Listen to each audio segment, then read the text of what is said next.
The story of Khaled, the secret of the magical cave. Hello, I'm Khaled, and I'd like to share my story that began in a small village called Wadi al-Aman.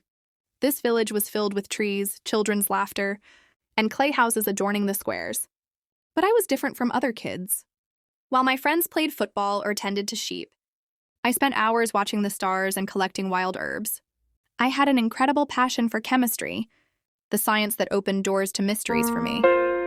The secret cave. One day, I discovered a small cave behind a hill in the village.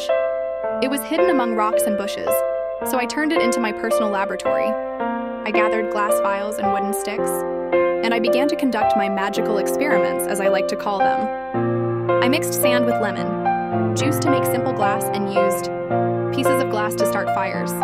Sometimes small explosions would occur, piquing the curiosity of the neighbors. Why your doubts and fear?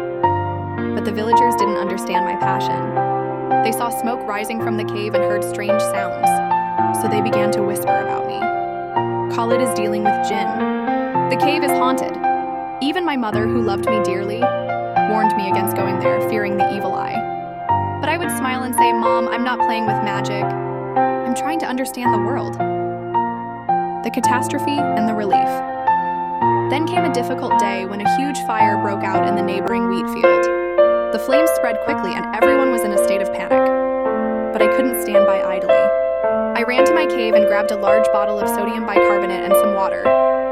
When I poured the mixture on the fire, it created a thick foam that extinguished the flames.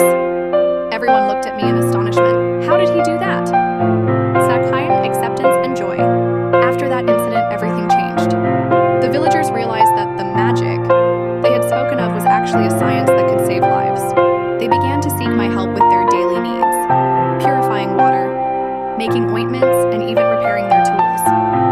Sheikh Hassan, the oldest sage in the village, invited me to teach the children reading and writing, saying, "Knowledge is light, even if it comes from a cave." At the end, I continued to experiment and learn, growing up to become a teacher who traveled between villages. I taught children that knowledge is a part of their lives, just like a breath of air or a drop of rain. My cave was no longer a secret. It became a museum that tells the story of a child who turned his family's fear into pride. I hope my story has inspired you and encourages you to pursue your passions and knowledge.